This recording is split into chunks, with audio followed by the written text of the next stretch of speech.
Seguramente has oído hablar del Foro Económico Mundial, que es ese que todos los años se reúne en Davos, allí en medio de la montaña de los Alpes suizos, y donde nuestro presidente, por cierto, va regularmente a reunirse con empresas privadas, las más grandes del mundo, a hablar de no sabemos qué, porque no solamente no se revelan los contenidos, que es comprensible, sino que no se revela la agenda de lo que se trata.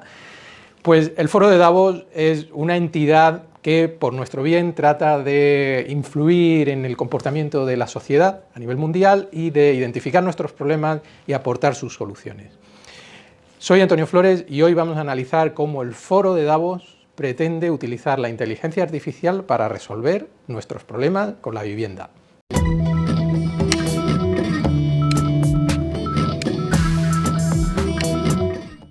Vamos a leer lo que dice el Foro de Davos sobre el problema de la vivienda. Lo primero que dice en uno de sus informes, porque publican informes que puedes consultar en su página web, son públicos, dice: centrarse exclusivamente en el precio de la vivienda pasa por alto una amplia gama de gastos de vivir en una ciudad, como el transporte, la energía, la alimentación y la atención médica, que determinan el verdadero costo de la vida de los hogares. Yo creo que estas personas nunca han comprado una casa, porque todo el mundo sabe que una hipoteca es el gasto mayor y con creces de cualquier hogar. Pero bueno, seguimos. Consideremos lo siguiente, esto es lectura textual del informe: si permitimos a una familia vivir cómodamente sin automóvil en una vivienda energéticamente eficiente y con acceso a alimentos asequibles, podríamos liberar más ingresos discrecionales de lo que se gastan en vivienda. Por ahí van los tiros.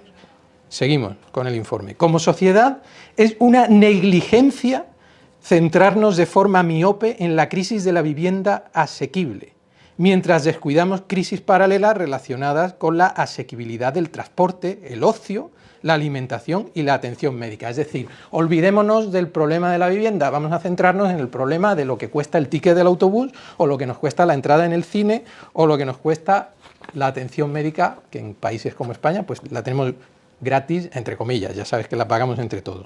Pero hay más.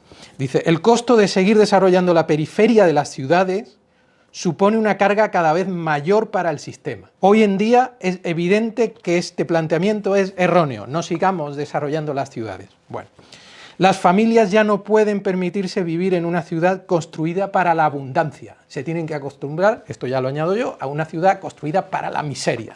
Hay que pasar a un estilo de vida basado en el acceso a servicios y comodidades, lo que significa propiedades compartidas asequibles. Olvídate de tener tu casa. Davos ya está resolviendo tu problema, que es que compartas vivienda y compartas infraestructuras. Pero vayamos a otro informe. Dice: el mundo no enfrenta una escasez de vivienda, que es lo que escuchamos todos los días, sino una descoordinación global entre la oferta, la demanda, la asequibilidad y el acceso. Aquí ya nos han tocado la fibra sensible. Ten en cuenta, según Davos, que el problema de que en tu ciudad, en tu pueblo, en tu urbanización no haya viviendas o sean muy caras, no es un problema de tu zona, no es un problema de tu ayuntamiento, no es un problema de tu comunidad, es un problema global. Afecta igual a tu barrio que a un barrio a las afueras de Mumbai en la India. Según ellos, es así. Ya nos están diciendo que a problemas globales, soluciones globales. Para ello, un foro global, Foro Económico Mundial. Perfecto. Y dice: la verdadera limitación es el terreno, no los ladrillos. ¿Has pensado en cuánto se está construyendo a las afueras de tu ciudad últimamente? Probablemente no hay terreno, o por lo menos eso es lo que nos hacen creer. En esto llevan razón, pero bueno, esta frase en concreto la extraen y la citan de un informe de McKinsey, que no es de ellos. Piensa que el terreno en las ciudades pues no tiene por qué ser escaso. Hace muchos años había regímenes que aglomeraban dentro de las ciudades pueblos. En Madrid, sin ir más lejos, Barajas, Fuencarral, pues todos estos eran pueblos, Vallecas, todos eran pueblos que la ciudad los engulló porque creció. Es decir, el terreno en una ciudad no es finito, como nos están haciendo creer. El terreno en una ciudad es infinito porque puede llegar hasta los confines del país si hiciera falta. Pero, bueno, esto parece que no cala. En fin, la cuestión es que para todo esto ya hay organismos que le están haciendo caso a Davos, como la Comisión Europea, y va a crear el Foro Europeo de Vivienda, el Fondo Europeo de Vivienda. El Fondo Europeo de Vivienda es un fondo en el que se va a invitar a los grandes inversores, ya sabemos cuáles son, pues Blackstone, BlackRock, Vanguard, los grandes operadores de fondos que tienen cientos de miles de millones de dólares o de euros para invertir, para que inviertan en vivienda. Y ese foro / Fondo Europeo de Vivienda va a presionar a determinadas ciudades, entre las que ya te anticipo que se encuentran Barcelona, Madrid, Lisboa, hay muchas ciudades que ya están en el punto de mira y lo puedes consultar, se les va a presionar a que cedan terrenos para que esos fondos, ese Fondo Europeo de Vivienda, que es algo social y sostenible, como todo, pues construya viviendas. La mayoría de ellas en alquiler, esto ya no te lo dicen. Pero esa es un poco la idea, es decir, tenéis un problema de vivienda, no está el problema, pero en realidad yo sí que creo que es un problema y entonces voy a construir viviendas mías que te las voy a alquilar a ti. Por ahí van los tiros.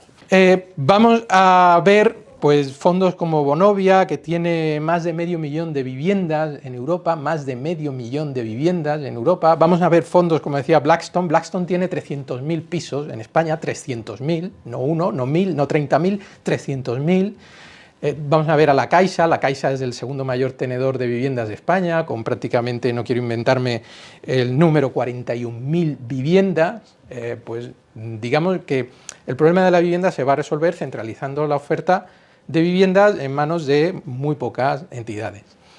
Y aquí es donde entra ya la segunda derivada, que es lo que decía al principio. ¿Qué tiene que ver la IA, la inteligencia artificial, con todo esto? Bueno, pues el propio Foro de Davos dice que para gobernar todo esto, para que todo esto sea accesible, ágil y esté controlado, pues hace falta la inteligencia artificial. Hace falta que entren las Smart Cities, hace falta instalar sensores dentro y fuera de los hogares. Dentro de los hogares, sobre todo si están en alquiler, pues para poder gestionarlo remotamente, y fuera de los hogares, en los edificios, en los parques, en las calles, para que sepamos, para que ellos sepan, porque nosotros no vamos a saber nada, por dónde se mueve la gente, cuándo sale uno al parque, cuándo va a hacer la compra, cuándo sale a la calle, cuándo no, etcétera, etcétera. ¿Con quién va? Pues todo esto es un fenómeno de hipervigilancia, de gran hermano, al que nos tenemos que acostumbrar, porque así va a ser la ciudad del futuro. El problema, según nos dicen, es que nos movemos demasiado, y sobre todo en coche, con lo cual fuera el coche.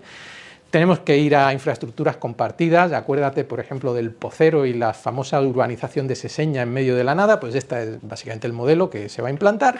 Urbanizaciones de pisos masificadas en medio de la nada, para que no les estorbemos a ellos, que viven en el centro de las ciudades, por supuesto, y aparte, pues que todo esto esté absolutamente vigilado y monitorizado para que sepan dónde nos movemos, cuándo salimos de ese núcleo, cuándo no, y qué hacemos. Pues este es el futuro que Davos nos tiene preparado y que, bueno, pues resolveremos el problema de la vivienda, ¿o no? ¿Qué opinas?